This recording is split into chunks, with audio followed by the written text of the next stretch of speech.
Best of all. Don't keep Satan waiting. Don't keep Satan waiting. Sunday school is a place for fools. It's hot in hell, but the devil's cool. Don't keep Satan waiting. Don't keep Satan waiting. So don't just sit there, join the club. Sell your soul to Beelzebub. Hey everybody. I am here yet again, once again, to fill the airwaves. That's the way that works. I don't know if you knew that, but, you know, is what it is. God damn it. One day, I'll have a camera that saves all my settings between restarts, son of a bitch. But unfortunately, that day is not today. Today, we will talk about other things. I see that we have a lot of people with us today. Hey, good morning, everybody. Good evening, everybody. Let sin begin. Exactly. Absolutely. It's been a long time since I've been here, and that is because, well, I had myself a health crisis. Yep, on my birthday, I went to Yon Hospital for COVID.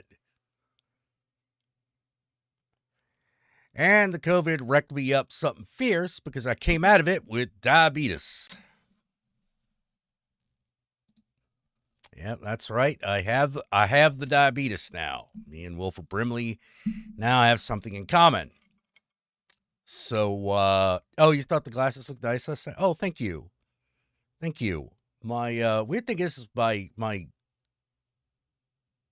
close-up eyesight is now getting good enough that I could read the chat without the glasses. Which is really odd. How am I feeling now? I'm feeling okay. Been able to keep my blood sugar between 121, 130, roughly. Well, okay, the biggest problem with getting the diabetes is realizing how much sugar is in everything. And I mean everything. So I've had to cut a lot of it out to the point. Type 2.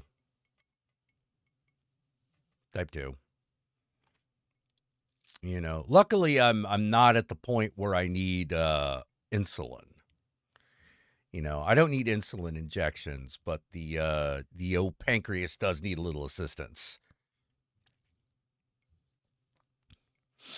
I'm on the metformin. Oh, Stacy, are you on? You also have diabetes?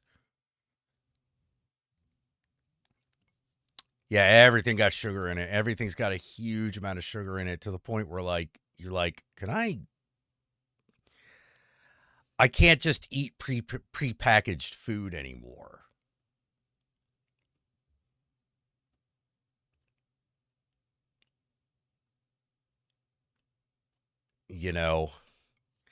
Can't just eat fast food. Have to actually watch it.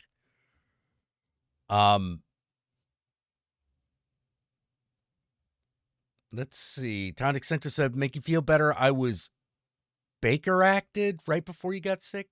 Baker acted. I don't know what Baker acted is. Does it run in my family? Yeah. Diabetes does run in the family. I didn't realize it. I didn't think about it at the time. You see, Stacy says she's on Ozempic, metformin. You feel exhausted. Oof. Yeah. Well, here's the problem with diabetes is it's like, are you really tired? That could be high blood sugar. Are you really tired? That could be low blood sugar. And you're like, wow, thank you. Thank you. So I am either just thank you. Let's see. Psych hold. Oh, 5150. Oh, okay. Well, 5150 is when you're committed by the state in California.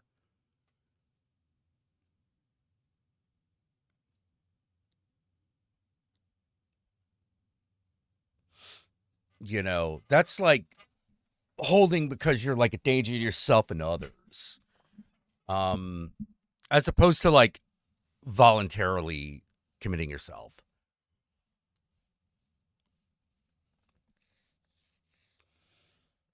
I've never been 5150'd, but I have voluntarily committed myself. I am probably never going to do that again.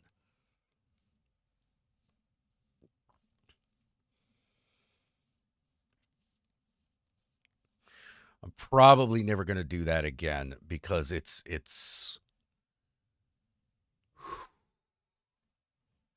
the psychiatric wing of San Francisco General Hospital is like Arkham. It's like a little mini Arkham. It's like going to a hospital in a Silent Hill game. It's really upsetting because that place is dank. It is scary.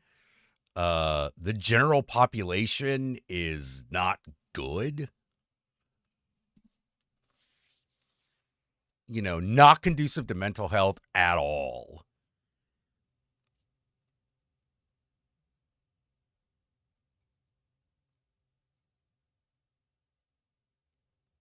Yeah, yeah, yeah. It was really unnerving. Like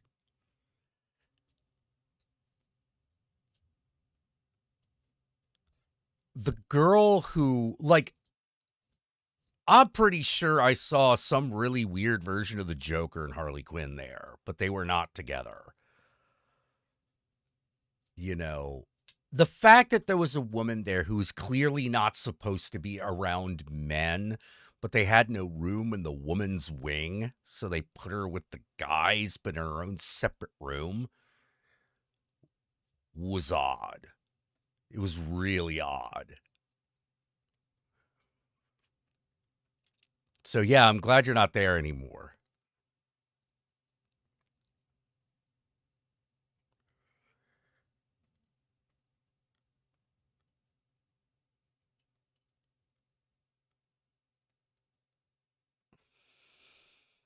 Let's see.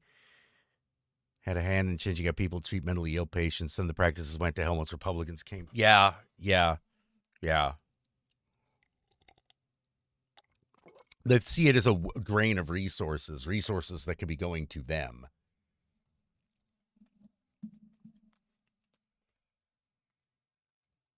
How is California the promised land for good mental health treatment? By comparison, that's how.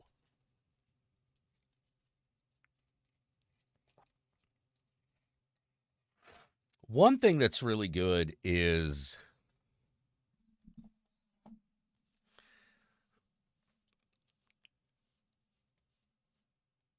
just because California has most of the best doesn't mean it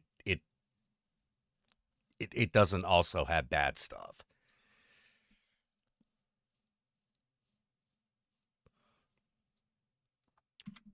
Yeah, and California is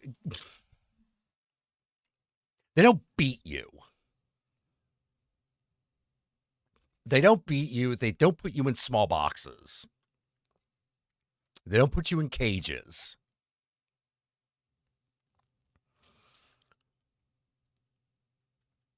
So it's not so much that California is great, so much as the rest of the country is really, really bad.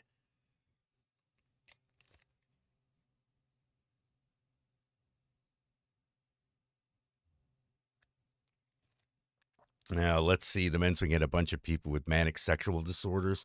Oh, shit. So at least I didn't deal with the naked guy.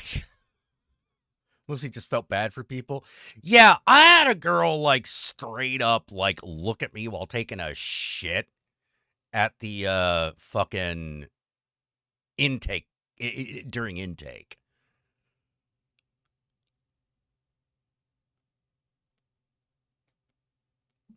Oh, yeah, mental health is just draconian.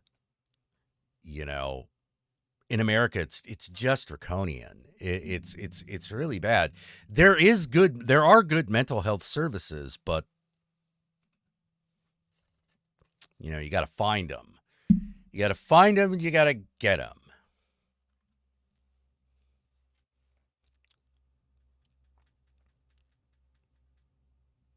Oh, Just Fall says I got to the part of the book we talked about Twin Oaks.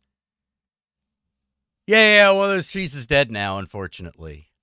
One of the great Twin Oaks is now gone. Now it's just oak, you know?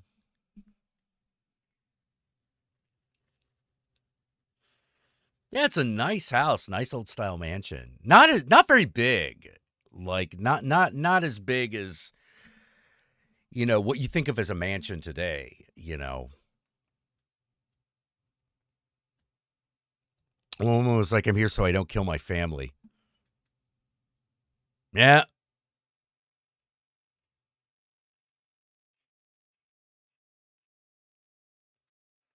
Let's put it this way. Now is the time for the chief story to be told, but we'd rather lionize Nurse Ratchet. Oh man, no, yeah. Yeah, Chief is the real, like, hero of that story, because he's just like, you know what? Fuck this. I'm out. I'm just leaving. Kiss my ass. Twin Peaks? No, Twin Peaks is here in San Francisco. They're talking about Twin Oaks, which is the house I was kind of born in Washington, D.C. Yeah, Kissinger emphasized Nixon would not sell an ally down the river. Yeah, bullshit. Yeah, he totally did. Been beaten and thrown in a cage. Yeah.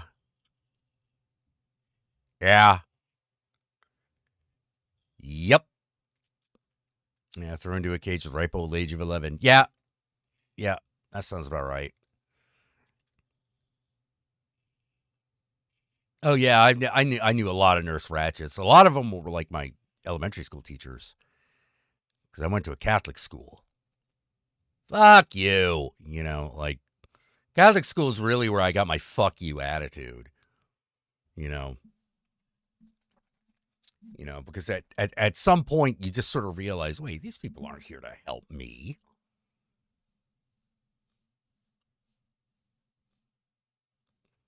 Somewhat related note, I've been reading a really good indigenous dark fiction anthology just at the mention of Chief. Okay. Hey, Chris Townsend, what's up? Look at better day. Thank you.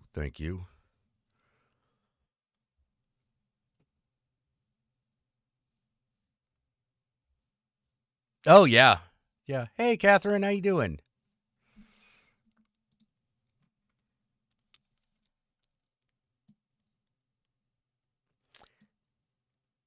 Yeah, let's see. What was let's see. Nurse Ratchet. I was gonna look up something. They give two women each other's medicine by force. Oh God.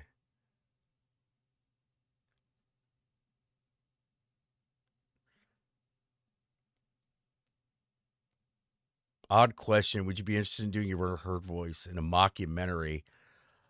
Oh,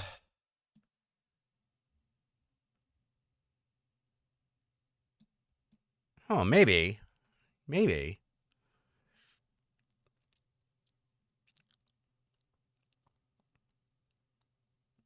Yeah, it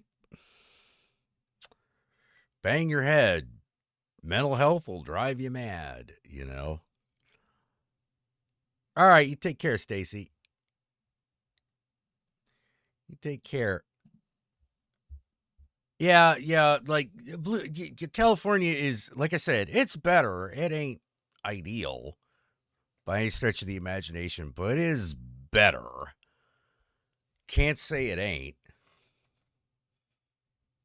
Speaking of which, I had to go back to the res, and my family is looking like the house on the hills have eyes. Oh, geez. Wait, are you from Eliza? Are you from a reservation? Hey, Rachel.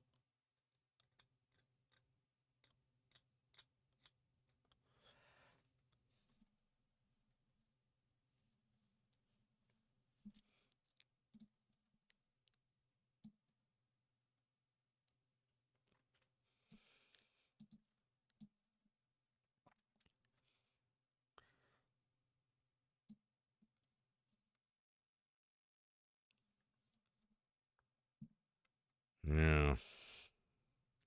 It is it's a wild world. Like a lot of. Oh, your mama's Mojave, so yeah. Oh, okay. All right.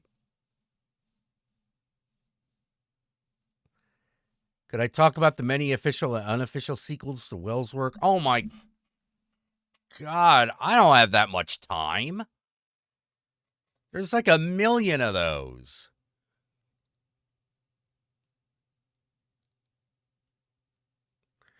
There's like a million of those. Like I don't even know where to start. Catherine says she got herself a girlfriend. Yay! Good.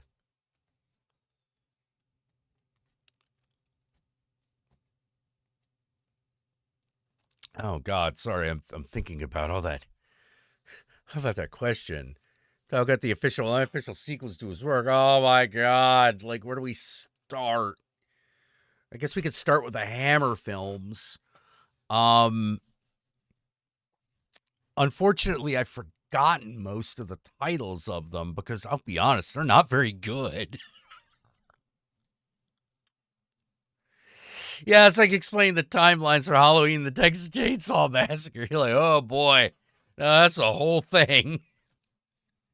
You could probably, you could do like multiple episodes of like one of those like analytical review YouTube shows based on that. Oh God. The Dead Authors Podcast?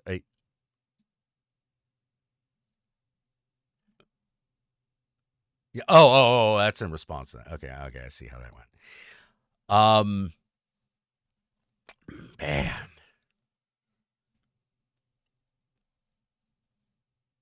Let's see. King Charles apparently has cancer, and there's an apparent correlation with Trisha Paytas being pregnant. Wait, what? What? What? How? I,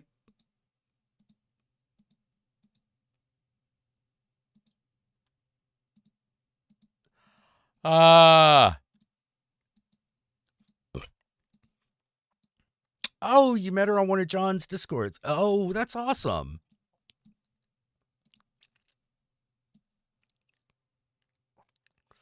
That is sapphic and cute.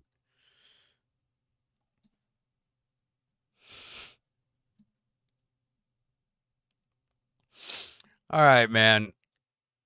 Joseph, you're going to have to tell me what the fuck you're talking about.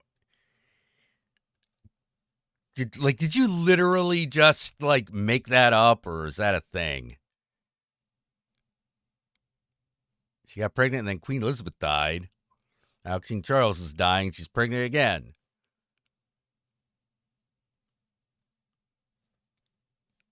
What? Okay. You know what?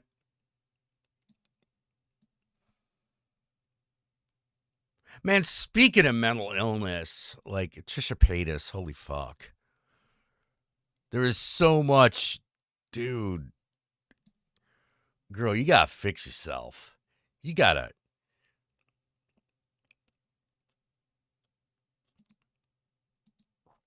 Like, you so broken, I don't even know where to start with that.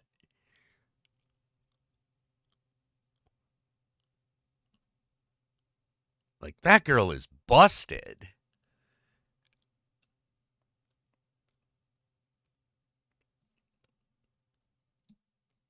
Yeah, it probably is like the correlation between Taylor Swift and the Chiefs. Yeah.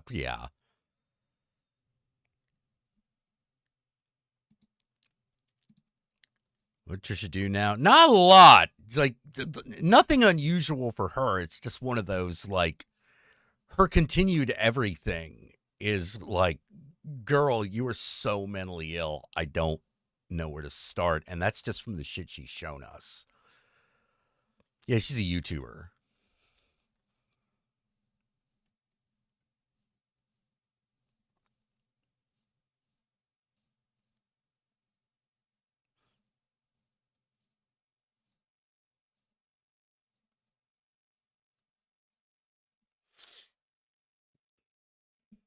Yeah, that was the first thing that was like really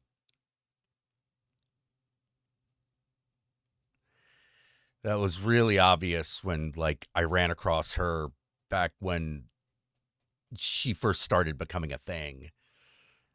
It's just like whoa, this is not good. This is not good. This is not good, and it doesn't go to good places. So,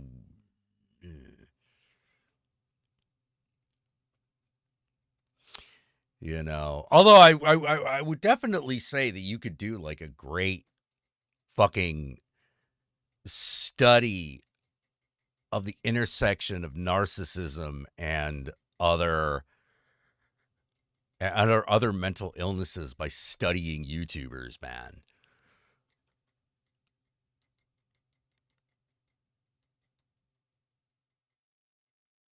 I'm half convinced that the drama channel's obsession with Trisha Paytas and Gabby Hanna are part of the reason they've both gone off the deep end. Well, it doesn't help.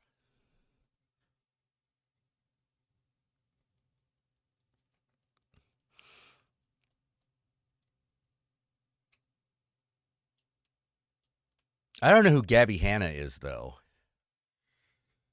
Yeah, but yeah. No. Drama channels. Someone like Trisha Paytas is like candy to. It's like cocaine, jet fuel to a fucking drama channel.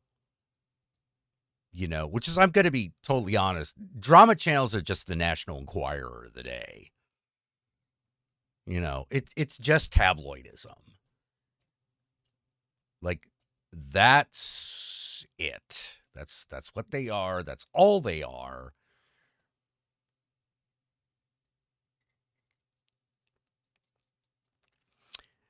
You know, and that's why I have no respect for them. You know,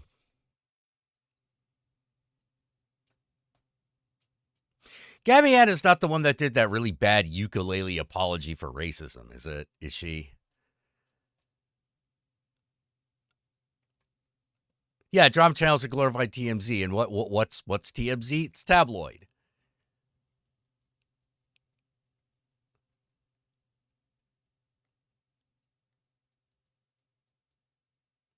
If E Channel or Bravo was still relevant, I remember when Bravo was good. Tells you how old I am. Like back in the 90s, like Bravo was a great channel.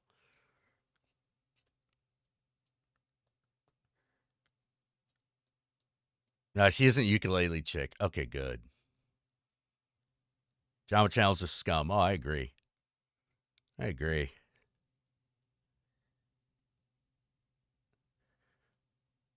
Yeah, I'll pay attention to any of that shit. I mean, I know they exist, right? You know, it's impossible not to, but like,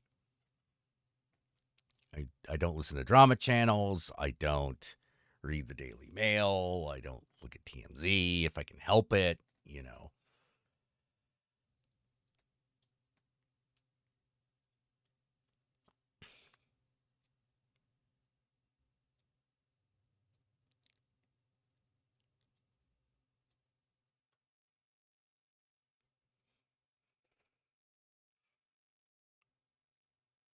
One of my favorite Let's Players has been proven to be a creep. Now I can't watch any of his videos. Oh, I don't blame you.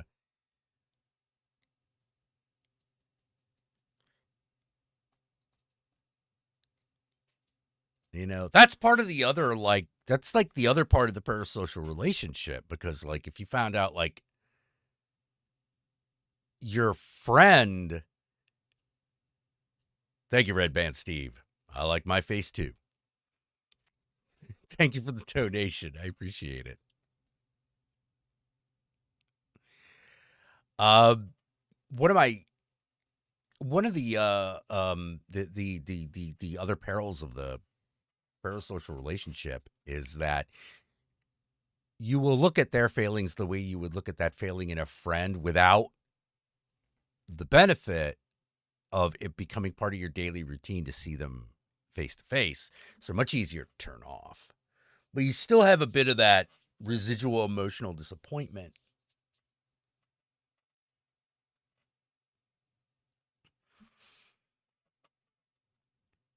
I also don't like I kind of stopped going to TikTok because it the shitification is well underway on that site. You know, the shitification of like TikTok takes a slightly different form.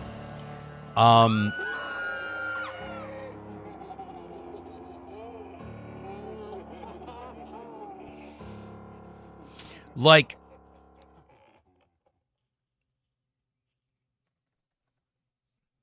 The inshitification of TikTok, believe it or not, actually seems to part of that is running into more and more and more accounts of like rich white girls where I'm like,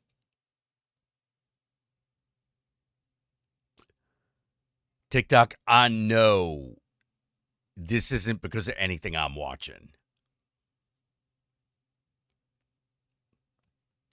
You know, I am not. Yeah. TikTok did get weirdly right wing.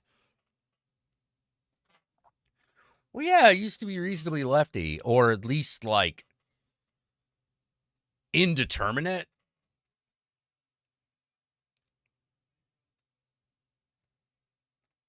Debbie Media accounts. Oh, yeah. Yeah, the Debbie Media accounts. You know, and they all got to talk about Israel. And I'm like, please no. Please no. We're,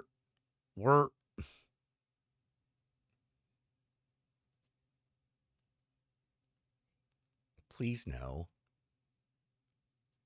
Our opinion here in America doesn't mean anything.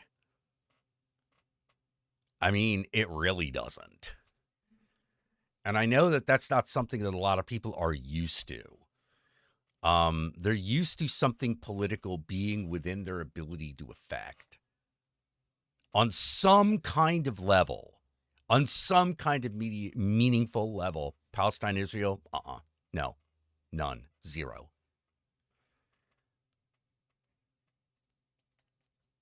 Zero. You have no effect.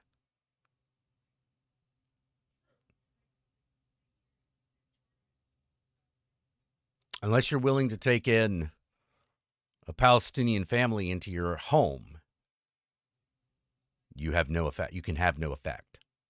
Nothing. Zero. This has been building up for decades.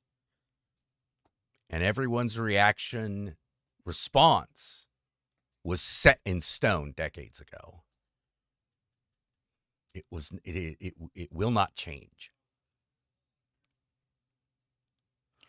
It will not change because it's best for everybody else if it doesn't.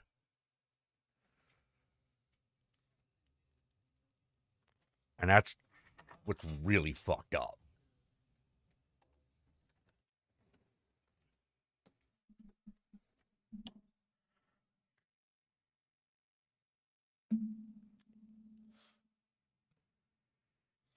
It's super fucked up because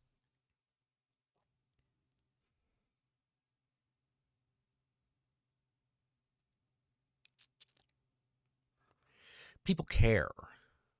People already care. They really do. Doesn't matter.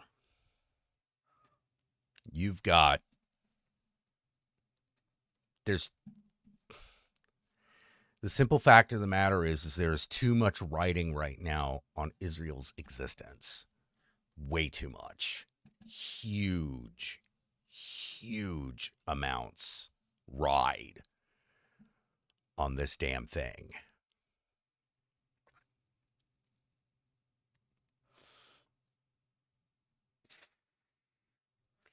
And Netanyahu is a maniac.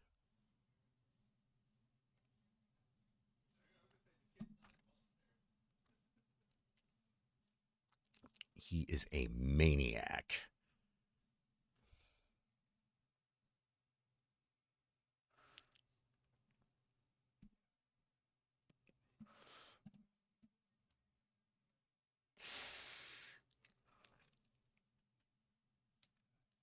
And it's fucked. It's all fucked up. It's all fucked up.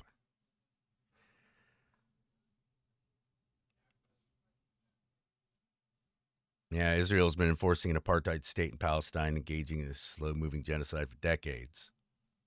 No, that's true. That is true. That is very true.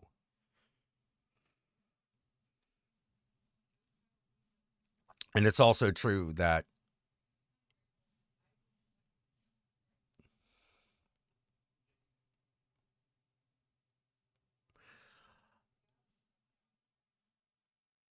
a lot of neighboring states have used the Palestinian conflict as a cover for their own shit, for their own malevolent bullshit against Israel.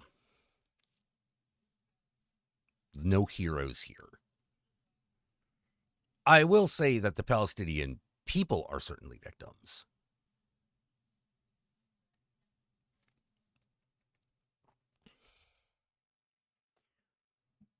But this is a situation that could have, at one point, could have been solved.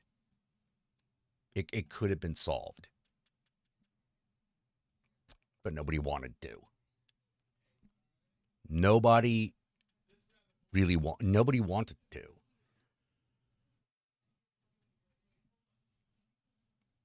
The ironic thing is that that's what America wanted. That America wanted this, was willing to push the two-state solution, which wouldn't have been ideal, but it would have done something. You know, you can't just cut out, people who are technically your own citizens. You can't do that. You can't do that.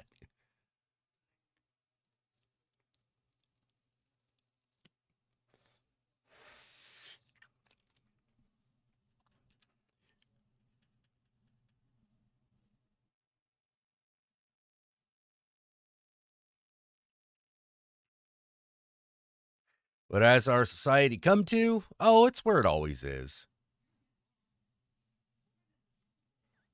It's where it always is. Oh, you thought genocide went away? No, it didn't. No, it didn't. Happens all the time. It's like I'm like Agent K. I'm like Agent K on this. There's always an Archillian death ray or a gigantic super virus about to destroy the Earth.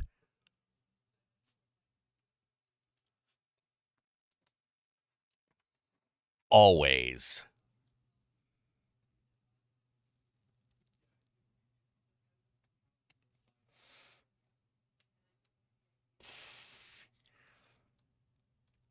Oh, yeah, the neighbor. Yeah. Oh, yeah. No, you're right, GL. Yeah. No. Yes. All according to plan. Yeah.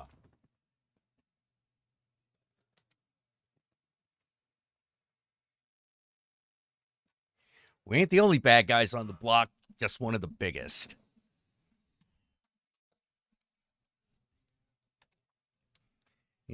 That's the truth of the matter.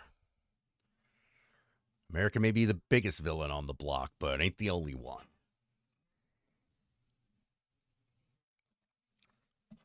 Talk about something more fun. Okay, well, let's see where now. Let's talk about a literal game.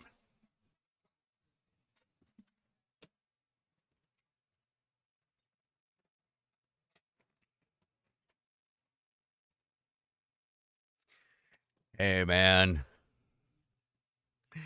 I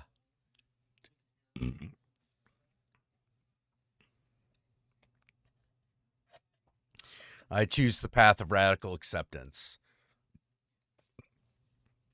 You can always bet on tragedy.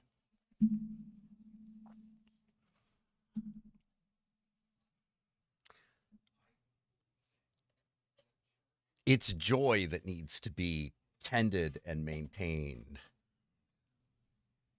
for the harvest. Don't need to tend to don't need to tend to tragedy. That shit just grows. So, I found this. This came out recently. It's called Women Are Werewolves, a non-binary story game. The premise of this game, I haven't figured out how to play it yet because I just got it. But the premise of this game is that You and all the other players are non-binary members of a family who believe only women turn into werewolves.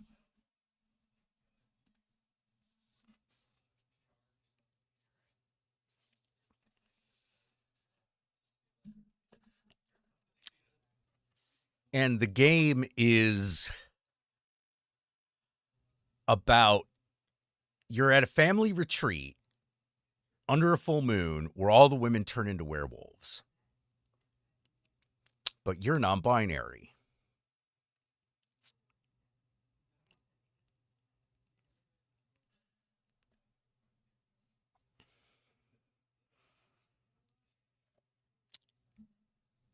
Yeah, yeah, it's a really interesting premise, and the cards are really, everything. It's a very good looking, well packaged, beautiful, and it was a premise that got me really interested because I was like, oh, this is a game that's supposed to be. This is a game about that experience. It's about, oh, do you turn into sort of a werewolf? Oh, well, here's the thing. One of the things that you determine in the game is whether or not you have turned into a werewolf. Now, remember, the player is always non-binary.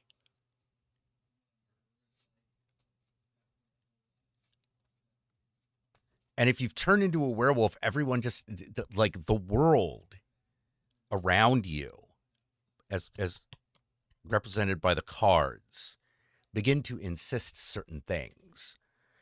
Like, oh, you turn into a werewolf? Well, just stop being silly. You're a woman.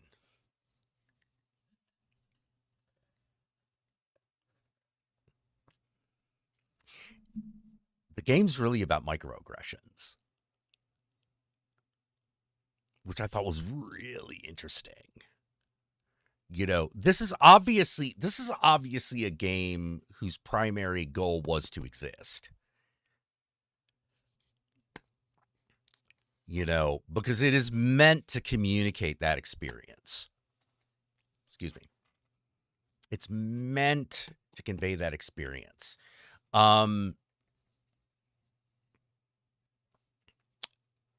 Like a lot of games these days, it uses the X card safety tools,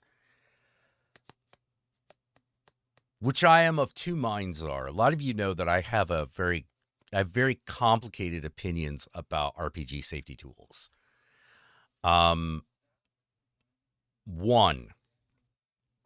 I think they work perfectly for conventions. For convention play, I think they're great, and I do think that they're necessary. How much is it? It's about like $30. Somewhere between 30, 25, $30. I haven't figured out how to completely play it. But it's really obvious that the bulk of the game is all about how you deal with the microaggressions of the family. Like, that's the majority of the game. And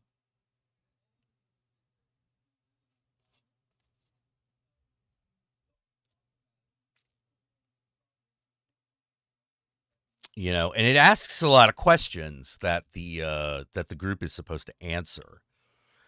The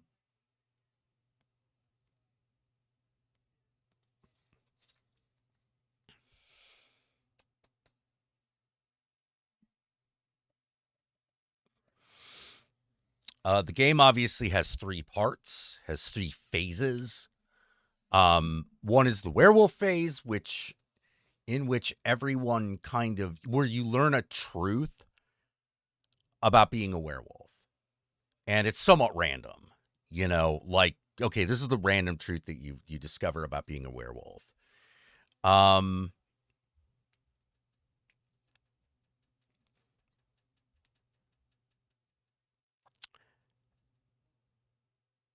Yeah, but like here's okay.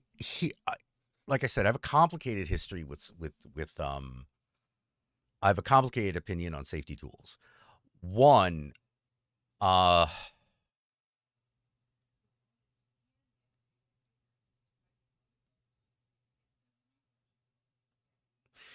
like I said, in convention, you could tell first of all, you could tell that the system was designed for conventions. The Veil X, that was intended for conventions.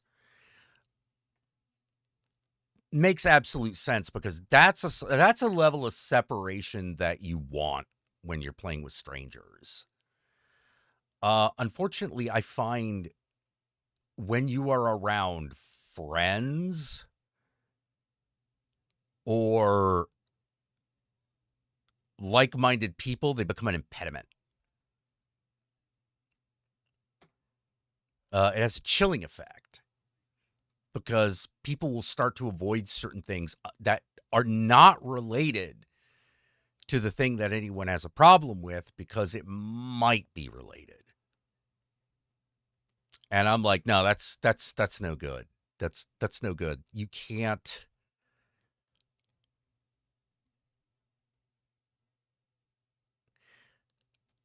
A game like Call of Cthulhu or Vampire the Masquerade is very hard to run under those conditions.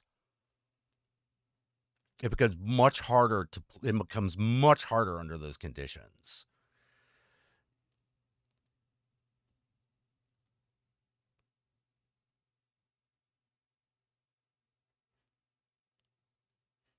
You got mental illness. Repent. Believe in Jesus. Oh, hey, man. Well, Felipe, if we want to really talk about it,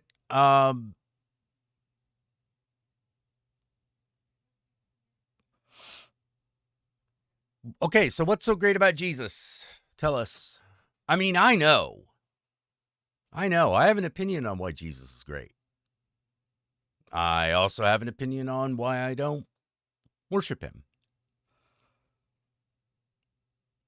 But what's yours? Why do you think Jesus is so awesome? That you would come in here unbidden and start talking about it when that wasn't even the topic of discussion.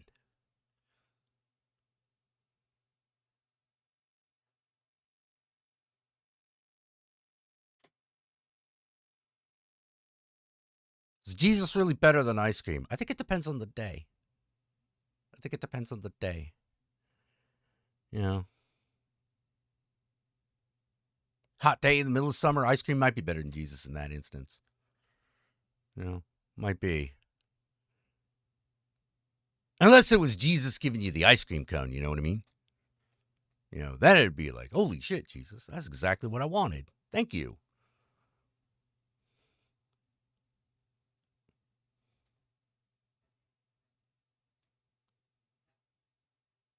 I think he's gone. Yeah. Yeah, he probably is. All right, well, let's keep going. But yeah, I often find that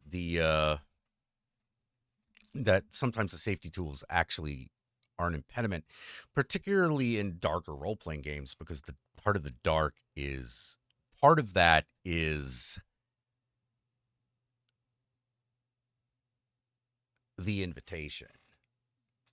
I not entirely, you're going in an area that is emotionally unsafe. And I'm like looking at this game and I'm like, yeah, this is really emotionally unsafe. But it's a game about how family cuts you down. That is not an emotionally safe place to be. This game dares you to enter. It dares you to play. Which, in my opinion, is actually really ballsy. I have a lot of respect for that. And it's a really good idea. And that's kind of what I meant by, I think part of the purpose of the game is to simply exist. Because I think most people are only going to be able to play this so many times before they're like, oh God, no, not that again. Because if it's good at its job, it's going to cut deep. It's going to cut. It's going to hurt. Because it's a tool, it's a game and a tool of understanding and communicating the pain of that experience. It's meant to create empathy, and that's painful and risky. Rough waters, here there be dragons kind of stuff. So I'm like, I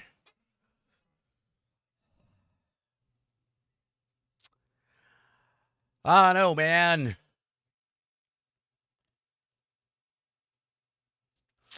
I don't know, man. You might need to it's one of those, I get having safety tools. I'm not sure that this is a good one to use.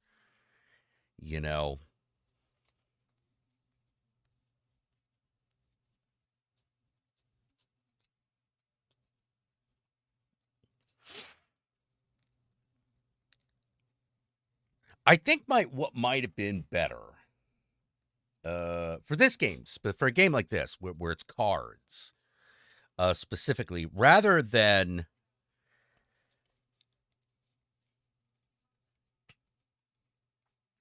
having the veils and stuff, to have a pause and an X card, and they just sit on the table. They sit on the table. The pause card is, I need a break.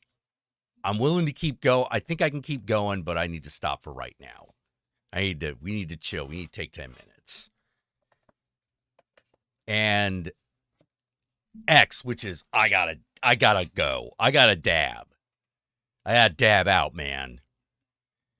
This just got to be too much. Yeah, it's gonna be mean and ugly. It's gonna be mean and ugly.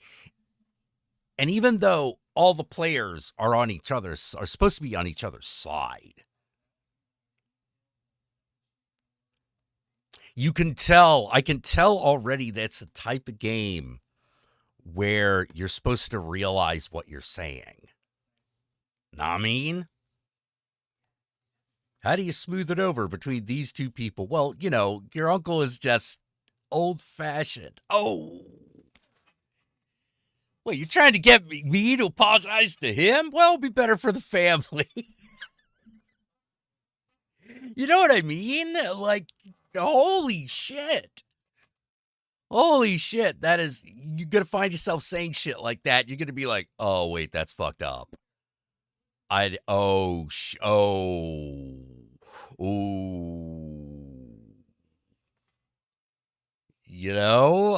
It's that kind of experience. I don't know if safety tools gonna cut it, man. I think it might just need to be like, whoa, stop. You hold on a minute, or whoa, no, we gotta stop. We gots to stop. The game is called Women Are Werewolves.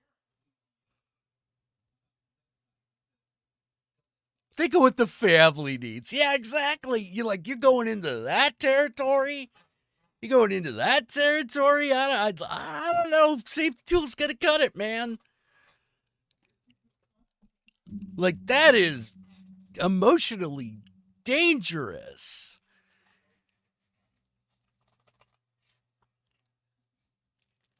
But I get what it's doing. And like I said, I have a huge amount of respect for its existence. I'd rather live in a world where a game like this exists.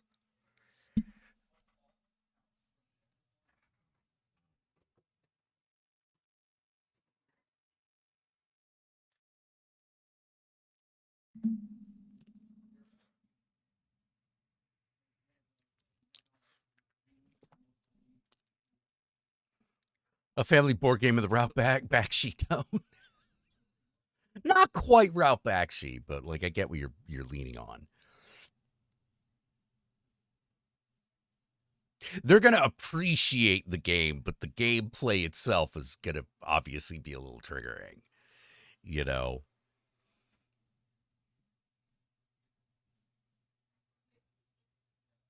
It might actually have been better. That actually, the thing is I find myself going like, rather than safety tools, this one actually might have been better off having the trigger warning. Trigger warning: this game is about family trauma and microaggressions.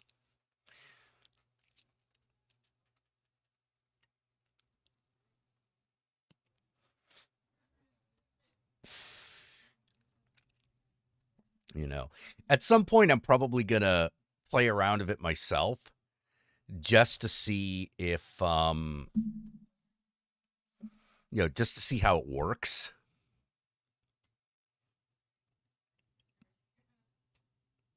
Oh, I have Barlow's Guide to Extraterrestrial Entities.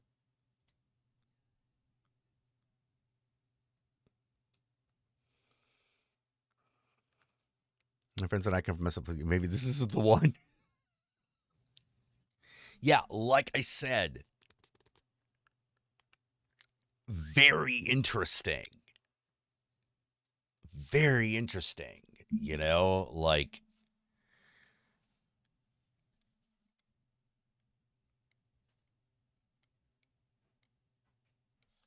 I'm impressed. I'm impressed. Like balls, brass balls. You know?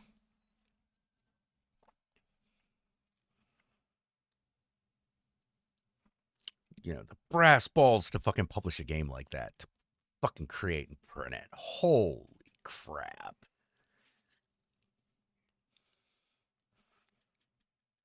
Yeah.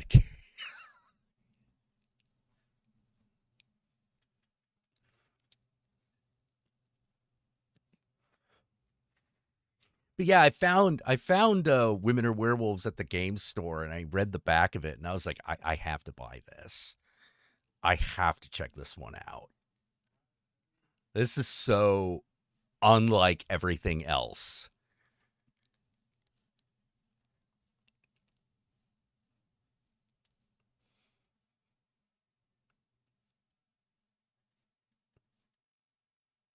It's so unlike everything else, and man, I love that shit. Meanwhile, what board games are like? Who wants to run a bar or restaurant, catering to time and space, and the player with the most tips wins. Well, but, that sounds fine.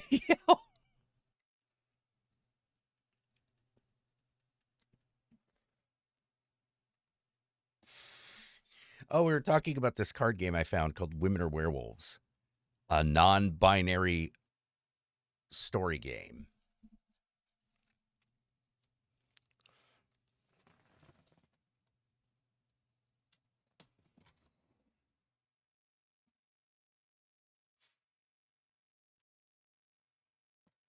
Yeah, I think I have a couple of the Barlow's guides. I know I have the Aliens one.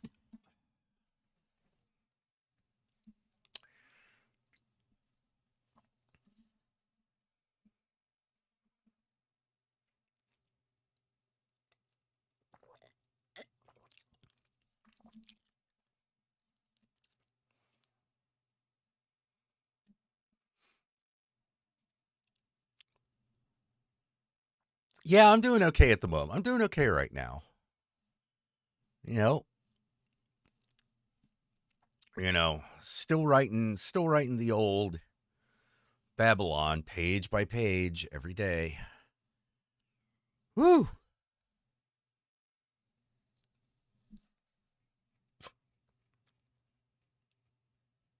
Oh man. Excuse me. Brian, um if you're talking about like simulating like a 80s 90s anime, there's a game, it's out of print, but you might still be able to find it, called Big Eyes Small Mouth. BESM. Big Eyes Small Mouth. That's actually really good at that.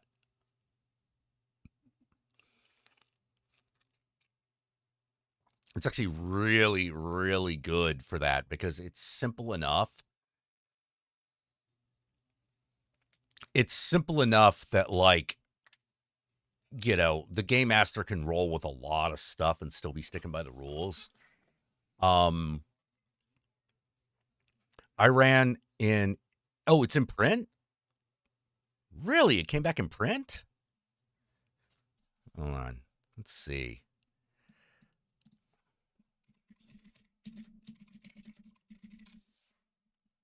Big eyes, small mouth. Oh, there has been a new one. Fourth edition. Oh, I missed an edition. Okay, let's see. Anime and manga adventures. Oh. Oh, and they have like several supplements too.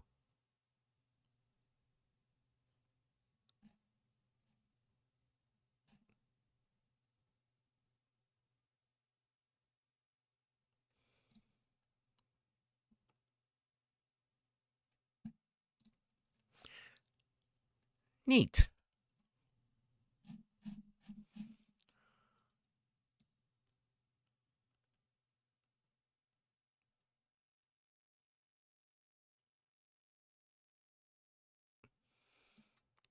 Yeah, okay, so I don't know how fourth edition works, but second and third worked really well.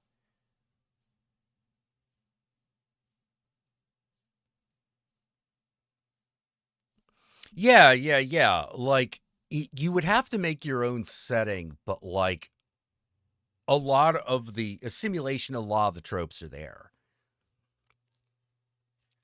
Like, including like having big mechs.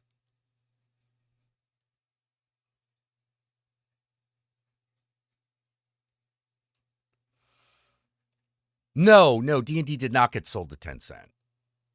That was a rumor. That didn't actually happen. Regarding writing process, Jack is saying a short story for a magazine. Yeah, all right.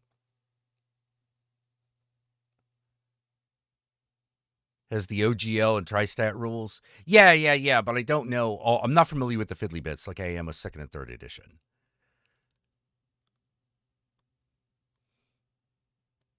Yeah, we did it. Me and there was actually a period of time where Big Eyes Small Mouth was the main game my group played.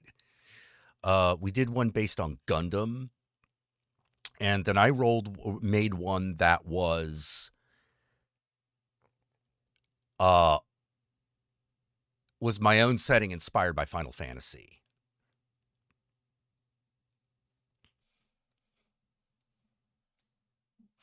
It took a lot of inspiration from Final Fantasy VIII, specifically.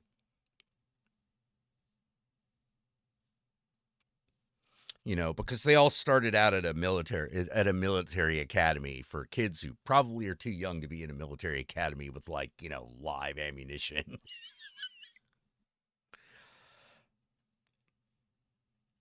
Yeah, and that worked great. That worked really well. All right. Take care, Jay Tilton. Hey, Thorgrim. Yeah, it worked really well. So if you just want like a fast, like, you know, out of the gate, you could start doing stuff. It's a good system for that. Yeah, they did a lot of supplements for a lot of settings, but like I'll be honest, I wouldn't recommend those books. There's not enough crunch in those books to make it really worth it.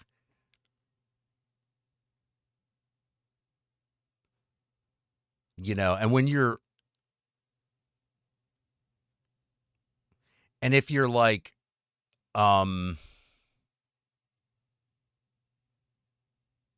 cuz it's already a very broad system.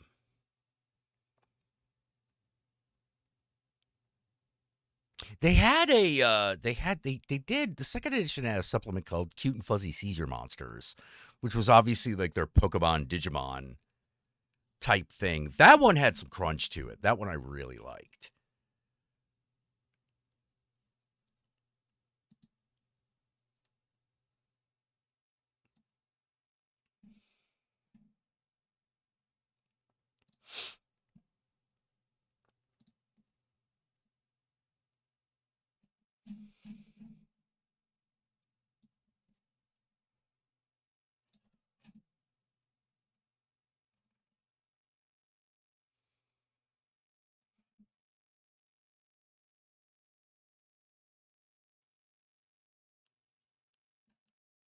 Yeah, I would have to see how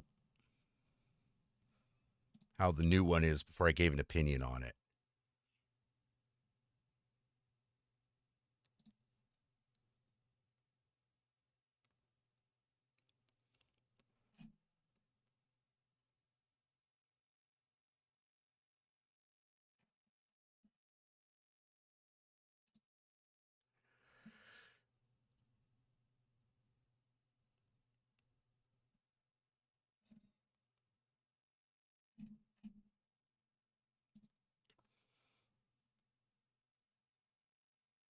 Oh, Revival of All Flesh Must Be Eaten.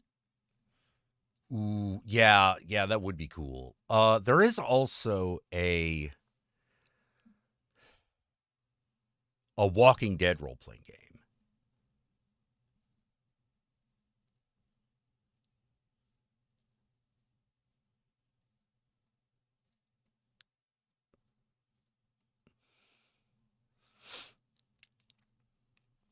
Yeah, there is a Walking Dead role playing game.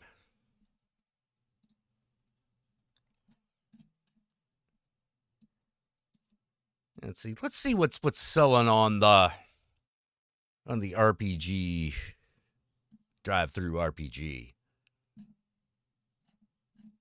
Best-selling titles. Across the Eight Direction. Oh, Exalted.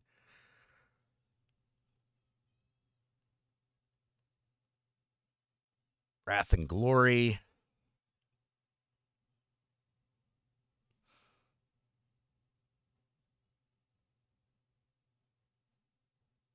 Tomorrow City. Interesting. Cyberpunk Red. Cities Without Number. Oh, Shadowrun came out with a Critter rule book.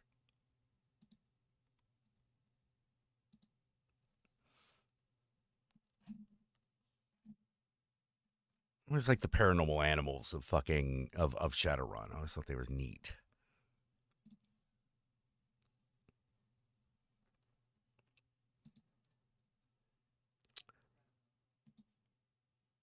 Let's see, what else?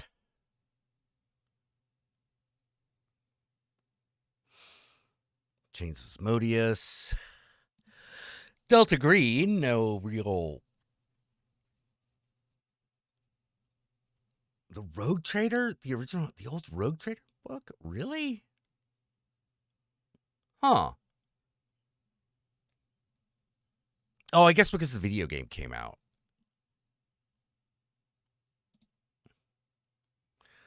Undead Skies, Blades in the Dark, that makes sense. Vampire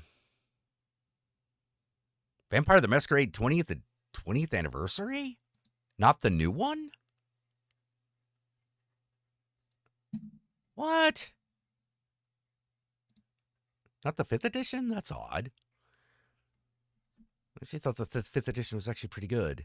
Oh, no, there it is. There's the 5th edition. Okay.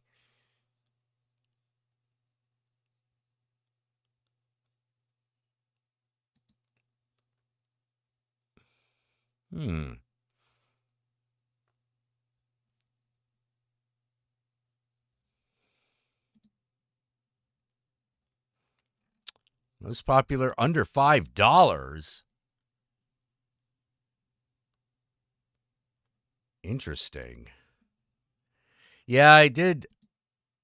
I have been suspecting that the role playing game hobby is going to have to like drop its prices, but in order to do that, we're going to have to.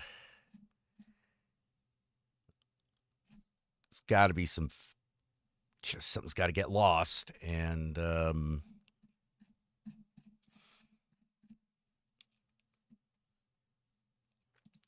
we don't know what it is.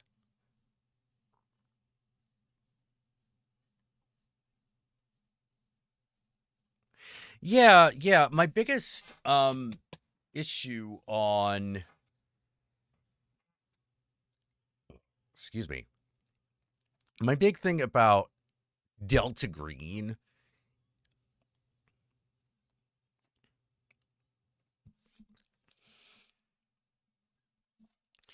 is I felt that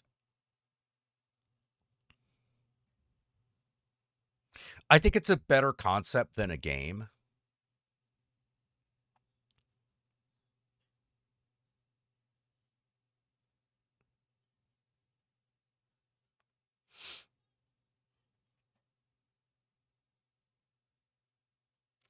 Yeah, I think it's a better concept than a game because it's, you're fighting something that's inherently unfightable.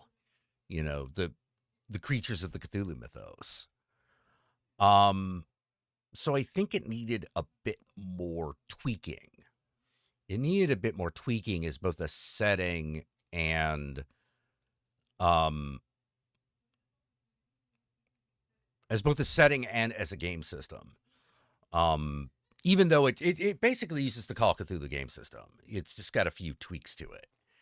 I think they should have tweaked it a little bit more and made it more about being within the Delta Green organization. I've only seen one game like really succeed with that, and that was a game that White Wolf did called Orpheus, where the whole idea is that a tech company had unlocked the ability to see the underworld, and you work for that company.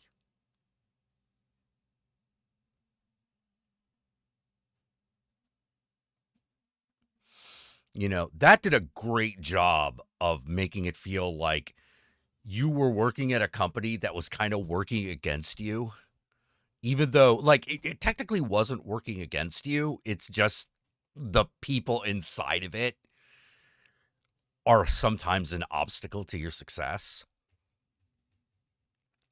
It's like requisitioning equipment. Sometimes that goes badly.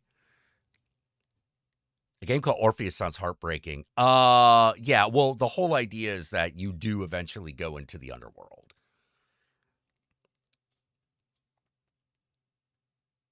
That was like a very, very limited role playing game they did. They did a core book and 6 supplements. They were like, that's all we're going to do for this. And each of the books after that were like parts of an adventure. So it's like a prestige television series that has 6 episodes. The problem is that the game master wanted to move on with the plot, and that part of the plot is the destruction of the Orpheus group. But we were like, no, we want to continue playing in the Orpheus group. Like that's what's actually interesting.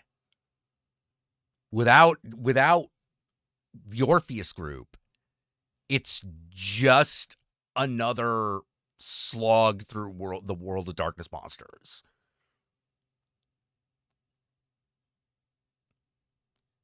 Whereas it should have felt like the organization itself was somehow supernatural.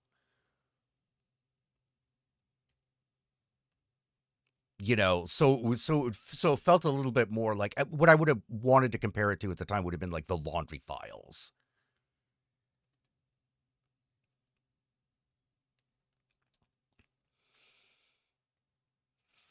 For those who don't know the Laundry Files, the barest breakdown I can get you is it's a guy who takes a job and realizes that the company's whole goal is to like raise Cthulhu.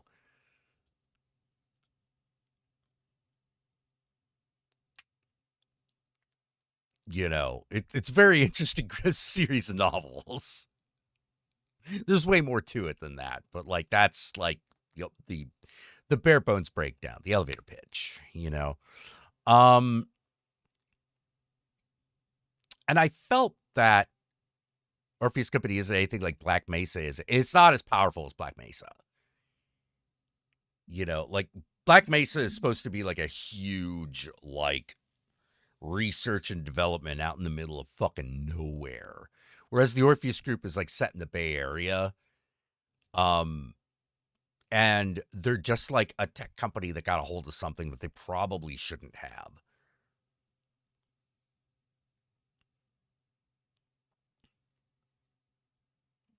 But the whole idea was part of the idea was that it has the problems of a tech company because it's a game that was written right after the tech boom, and everyone had been working for those companies.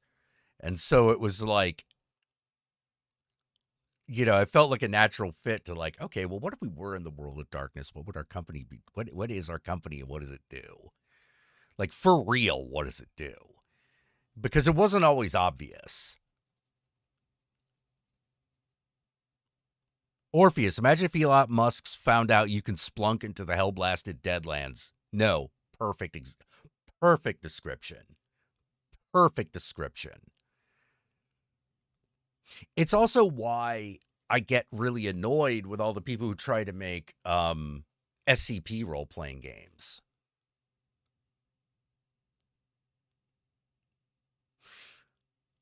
Because they don't the games that I've seen for SCP, they don't put you there. Because the thing about SCP should be being one of its people, you know? You got this weird organization that is probably run by ghosts or something. Or rather, the Council of 13 or whatever they're called, or what the level 13s, I forget what the people who run the organization are called. But you're like, those people are probably SCPs in and of themselves.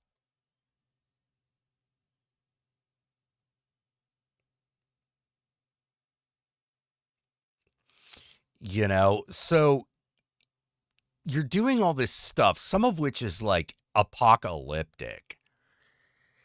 And I felt that it really should be that the organization should be the unspoken character at the table. Yeah, I am feeling better, Motor. Thank you. Hey, Victor. The O5 Council. That's right. Yeah, the O5 Council. And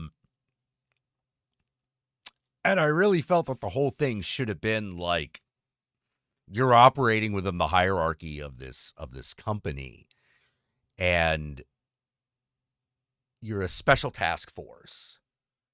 You're specifically like guys that they send in to make the initial assessment. And you're given a bunch of stuff. You're given like a certain budget to work with. Which it starts out with. It's like, okay, go down there. You're given a budget of like 10,000 company credits or whatever. Like you make up a unit of currency that the company uses to track things. And with that, you can get some special equipment. You can get some D-class, things like that. And the character classes are things like researcher, like field researcher, security agent. I forget what their like guys with guns are called, but like one of those dudes. And another should be administrator. So it's like the administrator, their whole power is they can get the SCP organization to do things that it wouldn't normally.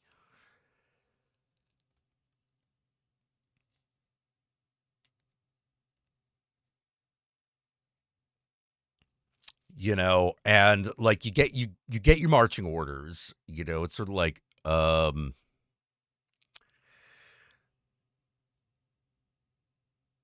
there a town disappeared. We need you to go down there and make an initial assessment. And so you go down, and the purpose of the whole thing is to figure out what's going on, how it works, how it can be contained. And of course, hijinks will ensue.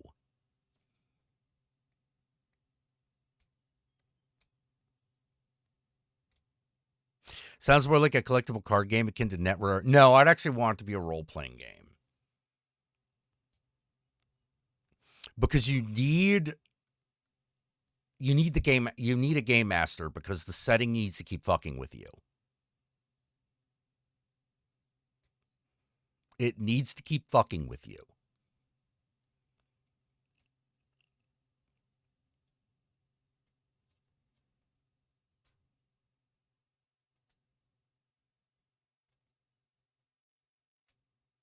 There's only so much you could do game-wise with a haunted VHS tape of Ronald Reagan. Well, maybe.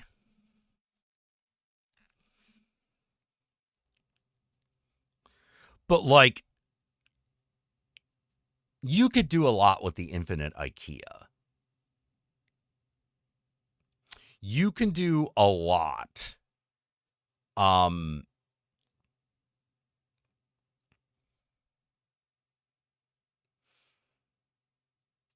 With the, I forget what it's called, but it's the tree that leads to, like, the world populated only by children.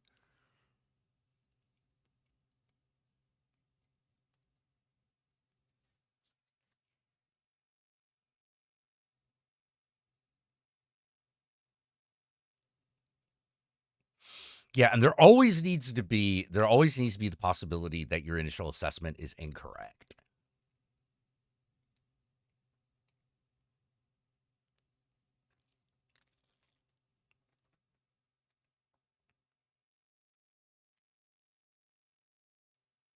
I would actually, that one I might actually want to base the XP off of a series of questions.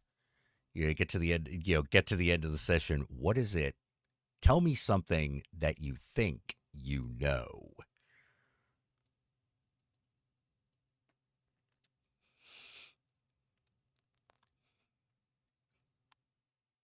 What thing about the SCP do you think is true?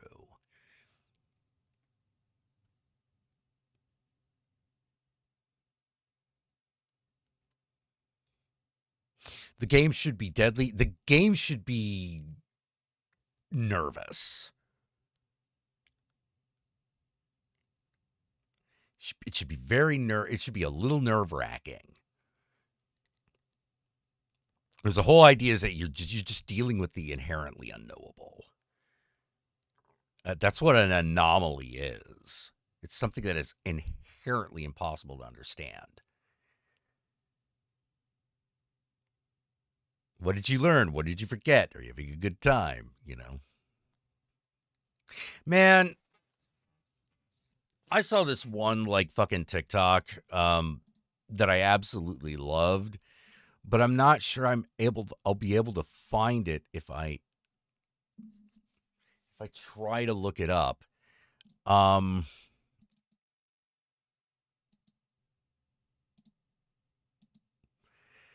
Do. Oh. Ding.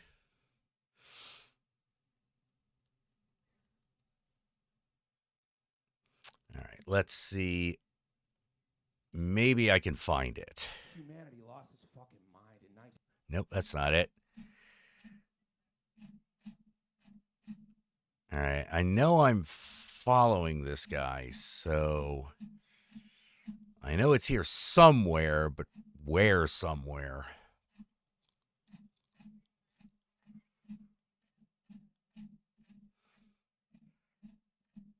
Not actually looking for titties today. Come on. Not seeing him.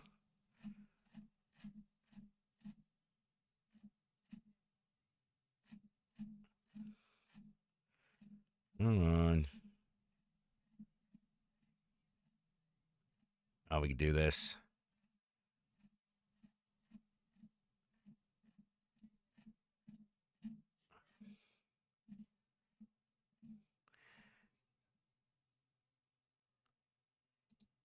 Oh, that's cool.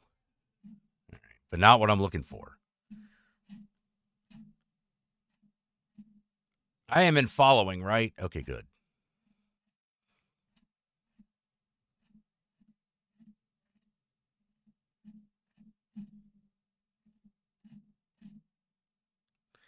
All right, let me try another way.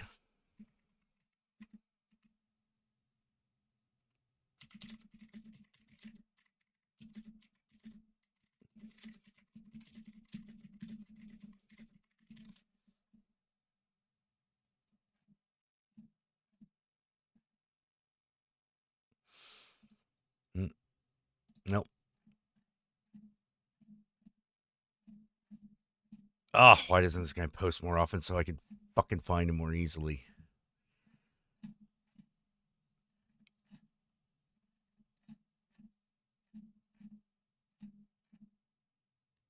It's a guy who like sometimes puts on werewolf makeup.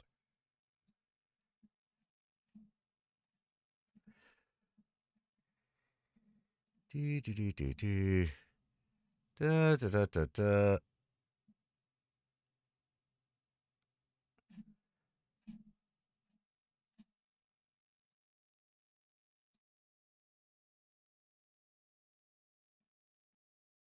With the infinite IKEA call their what they call their wooden dowels. But like, yeah.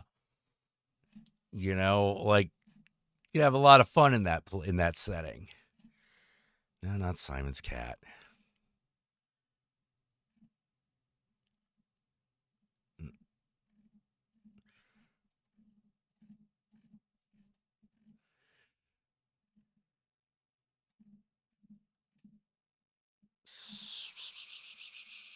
Come on.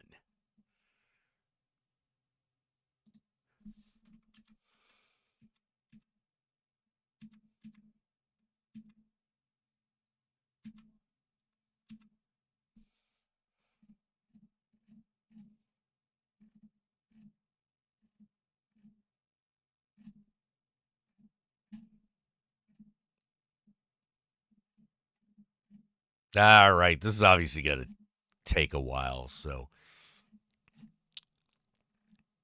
it's already taking a while.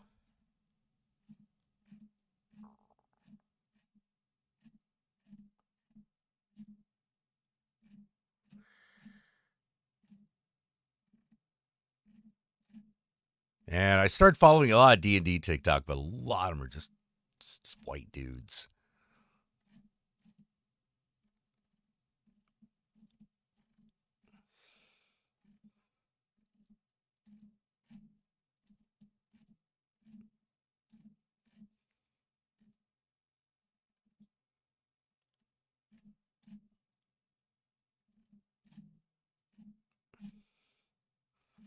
You know,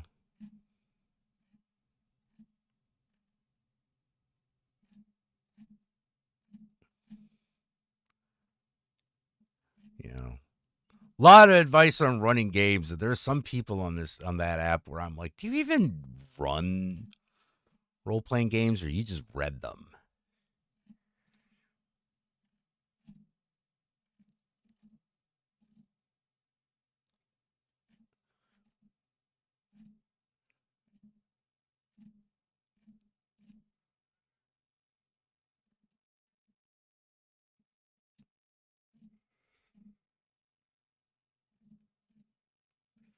Stop scrolling. No, I'm not gonna stop scrolling. I'm looking for something.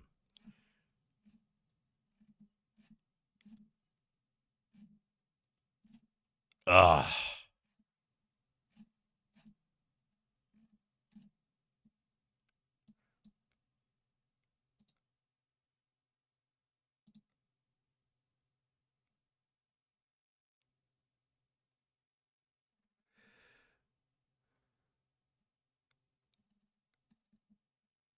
Da-dun, da-dun.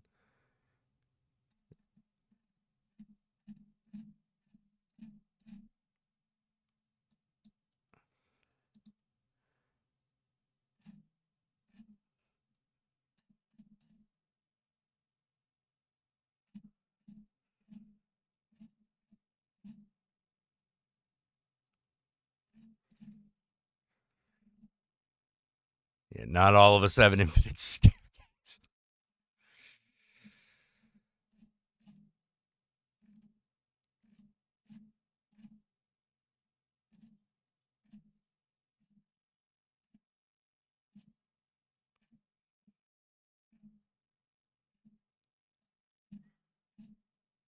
I don't know why. I didn't really get into Has Been Hotel.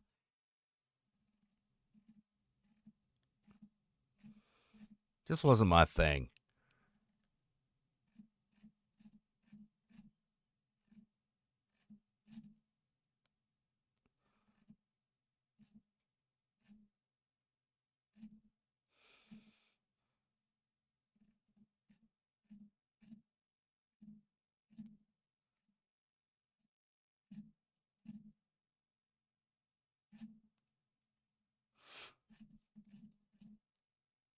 Hey, Jack, am I doing okay? Yeah, yeah, I'm doing all right.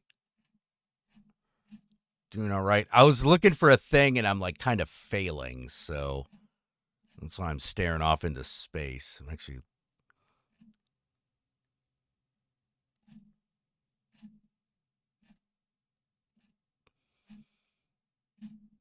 damn.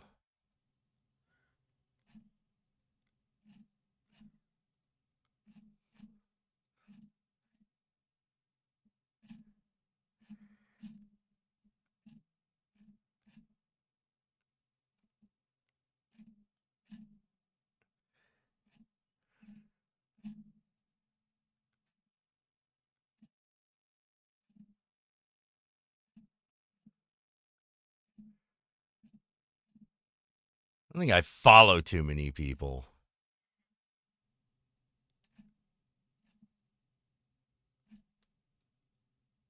Yeah, I have to cut this down because I'm like, I can't.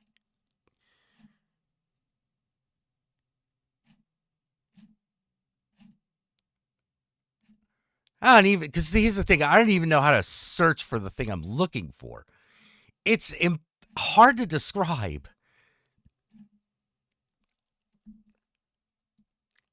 It's one of those, when I see it, I'll know it's that it's the thing immediately. But I'm like struggling to even find the account because I don't know what the name is.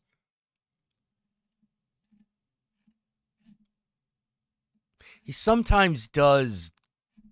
One of the members of the old members of the Slub Pit sometimes does like duets with him.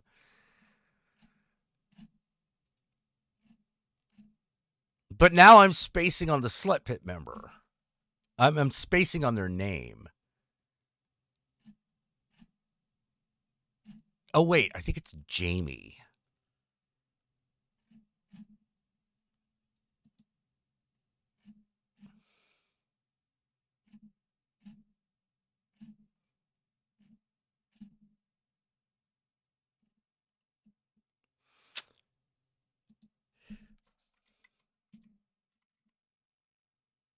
Wait, hold on.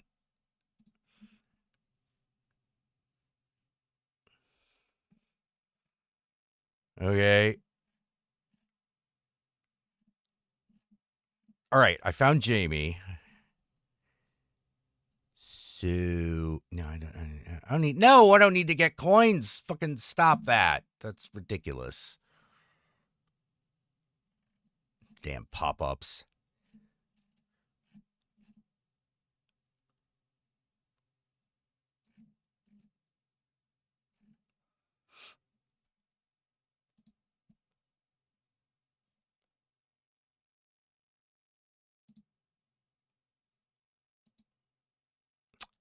Found it. Found it. Finally. All right, so let's see if we can't get this up on screen. Yeah.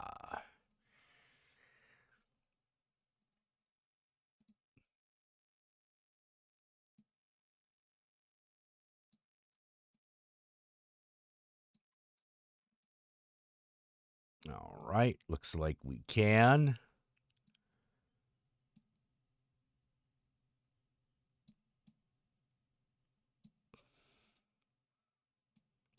Mm-hmm.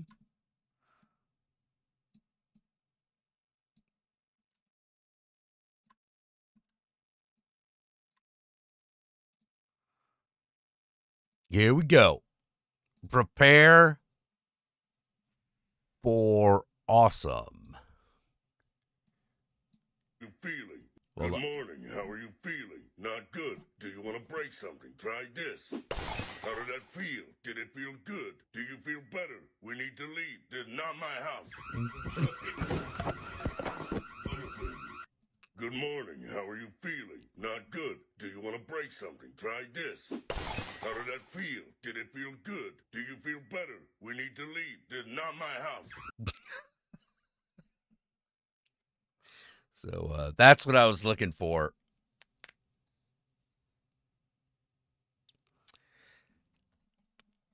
See,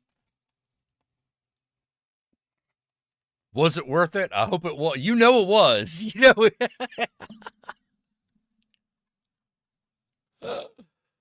Oh, yeah, you know it was worth it. Worth the wait.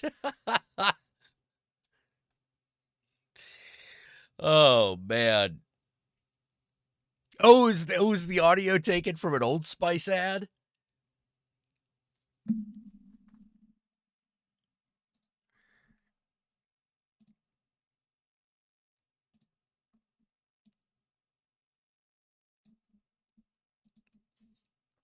Oh, my God.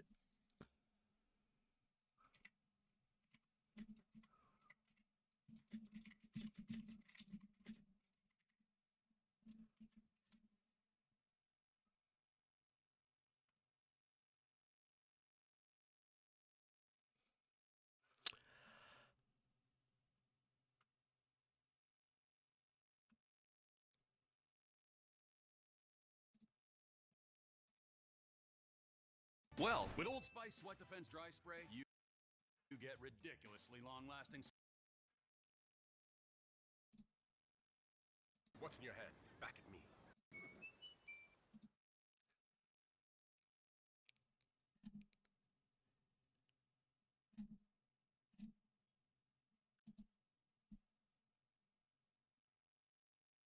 It does sound like an Old Spice ad. Yeah, I don't actually know where that clip comes from.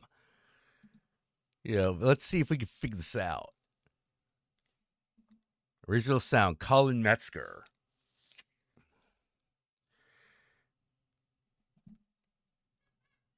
Good morning. How are you feeling? Not good. Do you want to break?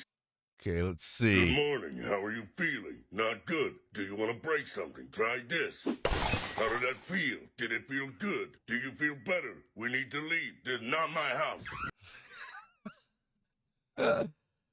Yeah, I can't seem to find the original.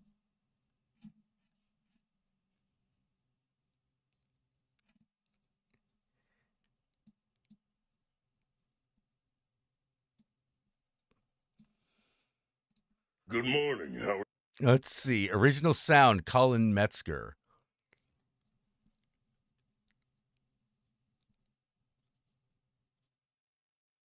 Huh. Oh, is this literally just the my guy? boots may be muddy, my belly quite chubby, but God, what a glorious mouth. My boots may Oh, I think that's just the guy's voice. Okay.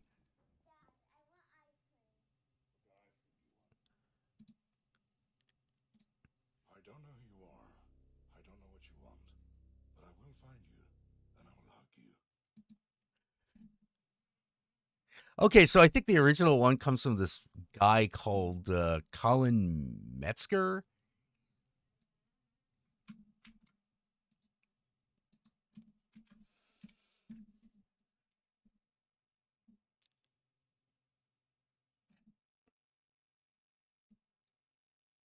Huh.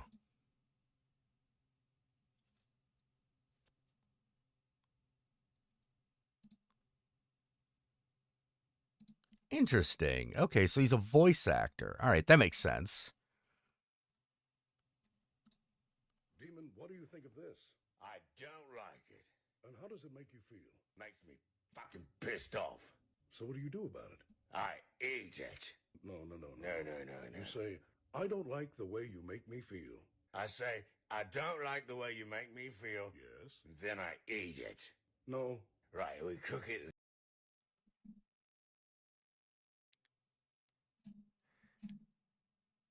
Huh.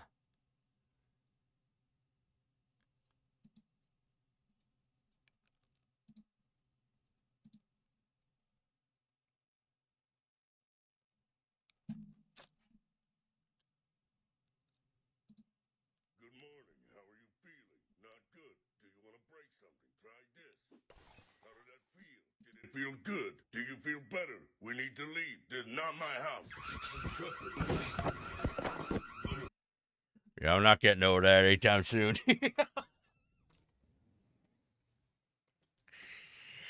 Oh.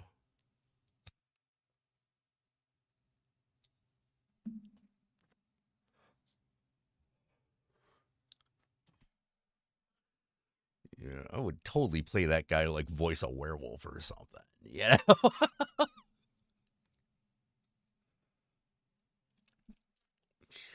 Oh.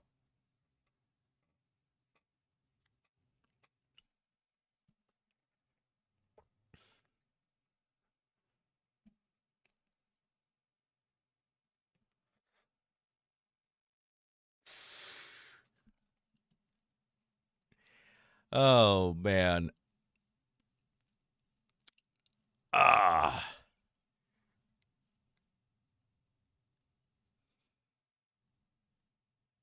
Miss Twisted? Miss Twisted. Hey, Flashman, how you doing? Miss Twisted. Is the TikTok or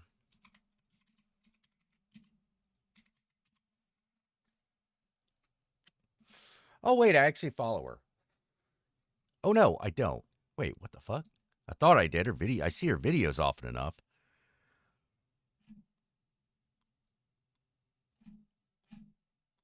Huh. I guess I just follow a lot of people that share her. Huh. All right, well, fix that.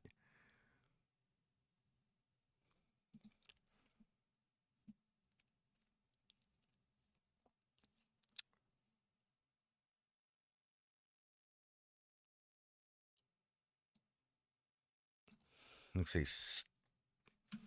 Donzi. Let's see if I follow that person.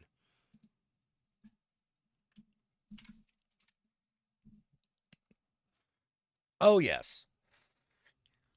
Yes, I'm familiar with her. That's who it's who I thought it was.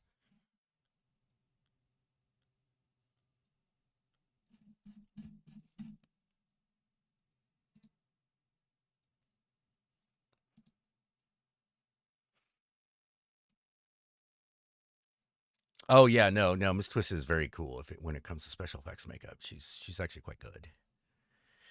Currently at work. That's what I'm doing lately. Did start playing Ghost Trick. Oh, good. Ghost Trick. I haven't played it, but Flashman showed it to me. It was really interesting. It's an anime style game. It's a video game. You get on Steam, and the idea is that you are a ghost detective who is trying to stop crimes, but the only way you can do it because you're a ghost is by possessing items. And so you have to progressively possess items in order to create this Rube Goldberg device that stops the crime.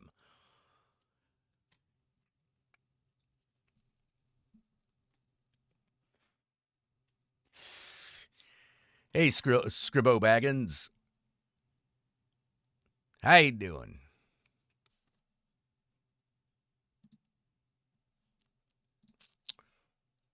Skrillbo Baggins, the bravest little hobbit of them all. Beep, doo doo doo doo doo doo.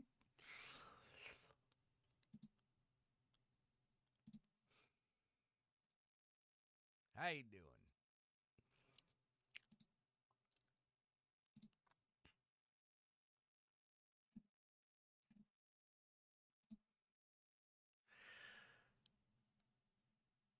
Oh, you discovered from the movie reviews? Which ones? The vlogs or the comedy episodes? The full review episodes or the vlogs?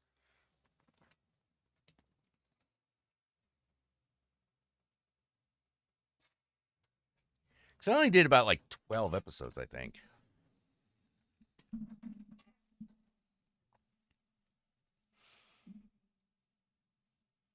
Yeah, screw. Oh, that's right. Stop crimes to figure out your own murder. Yeah, yeah.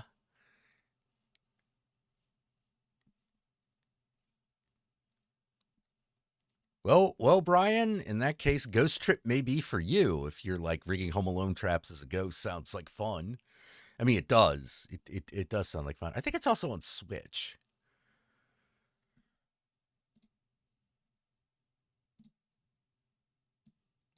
Your attention.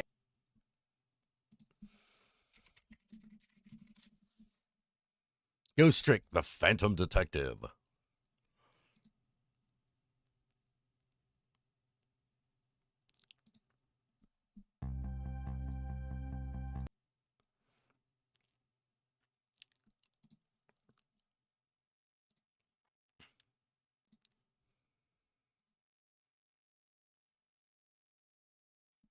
Yeah, let's see if we get up here.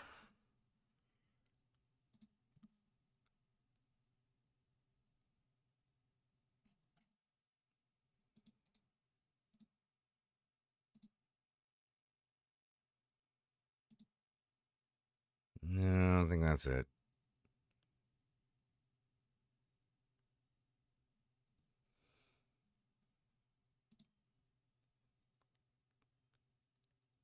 Oh, it's not showing me the thing.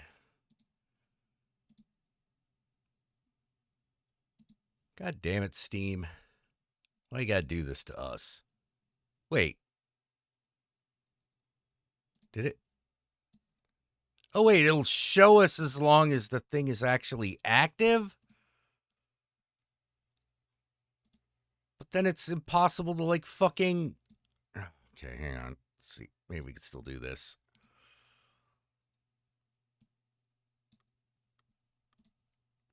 All right.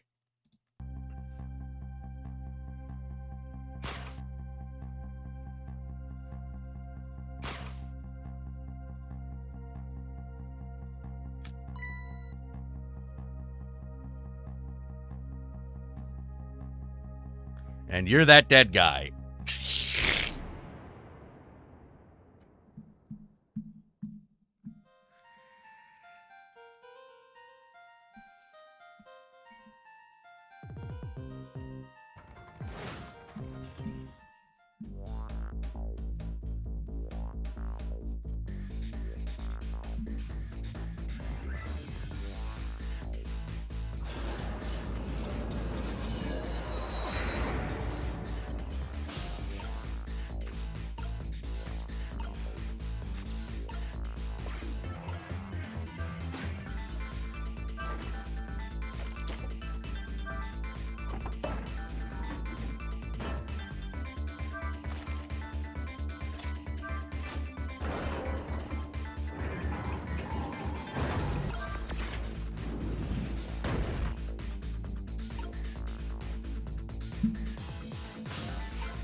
Come on, doggy.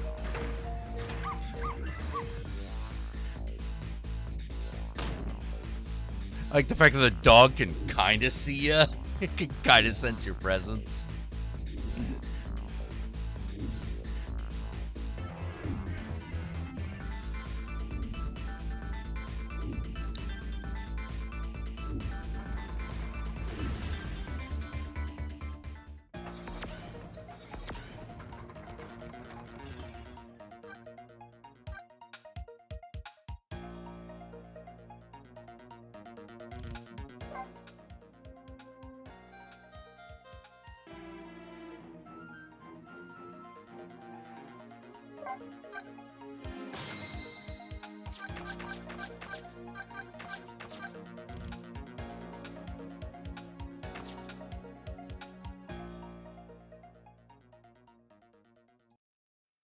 So yeah, that's the video of the game.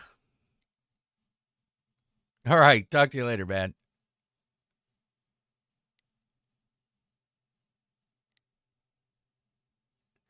Oh, I'm glad you like the editing, Skrillbo. Oh yeah, yeah. Oh man.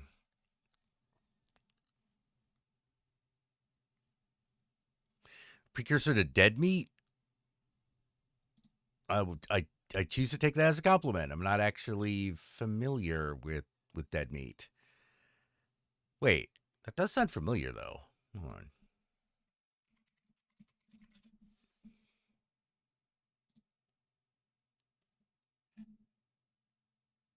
Oh, they're the ones who do like the kill count. Okay.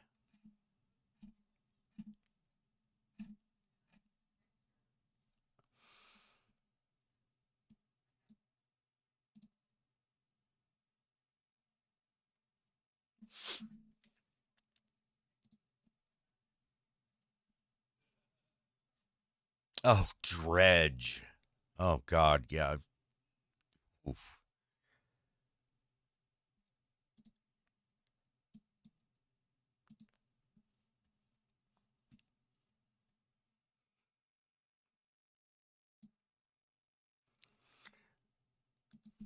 Ugh.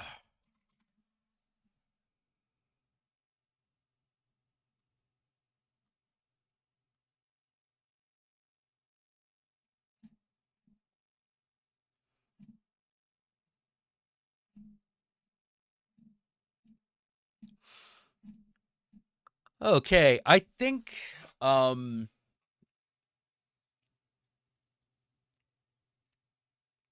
all right, not really kill counts.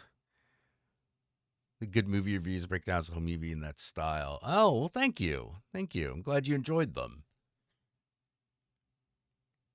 You know, if you like mine, you should check out Horror Guru. He also does things in that style, and he's going to have another episode coming out pretty soon. It's going to be King Kong. He's doing a fully he filmed a fully produced like comedy review of King Kong. Which version of King Kong? Well, you'll just have to wait and see. Did he like it? You'll just have to wait and see.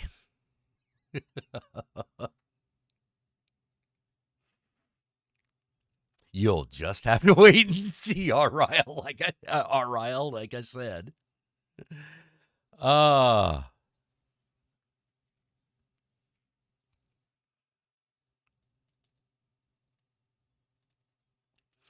Yeah. I mean, Horger have a very similar like sense of humor, you know. He tries to be a little nicer about it. I'm not. You know, I'm so much more, I'm more unapologetic. uh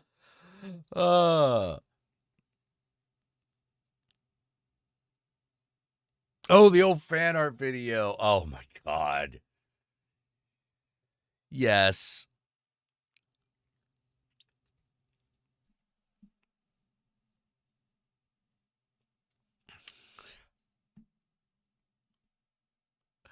Oh my goodness.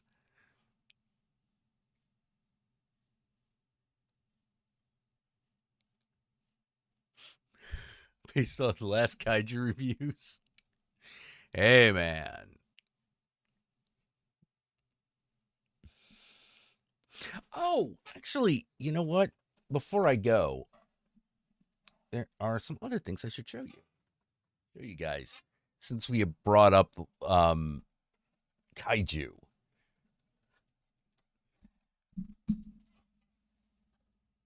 The Countess got me this for my birthday. It's a Dayglow Godzilla. He is blacklight reactive. Look at him.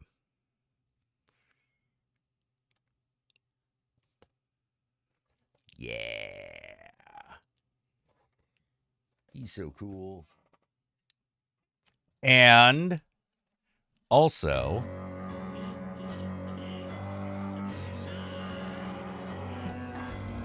all right, you take care, Skirbo. Hopefully we'll see you at the stream again. And a Mothra.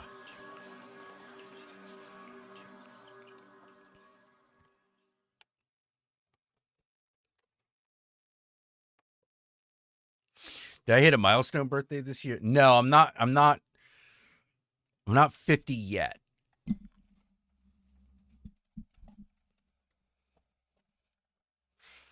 No, so cute. Hey, Gary Flood. Thank you. Thank you for the kind words. Yeah, I know. They're so cool.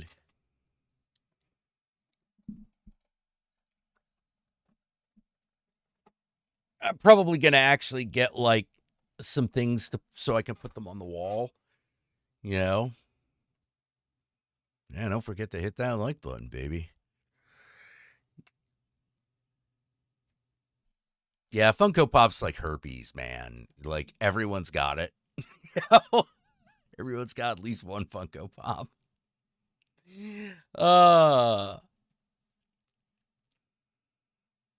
Hey, Wolflock. Oh, man. You are, I think, just time for me to... My cat says meow. He will not elaborate. I think you were just in time for me to sign off because, like, I'm feeling the tireds, you know, starting to run out of steam here. So rather than, yeah, you'd be riding I'd have been on Carousel so long ago, you know, so long ago, it's fucking ridiculous. Yeah. Oh man, Jack. Oh, your fiance. Oh, thank you. Well, tell him or her thank you, Motor.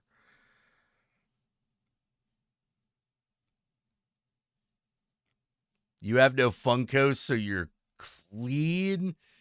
No, I think you need to get out of the house more. Yeah, I'm still recovering a little bit. Oh, thanks for the donation, Brian. Yeah, y'all have a good night too. Oh man, and so like I want to thank you all for coming down here. Ave Satanas Disco for remember, Satan and I love you all very, very much.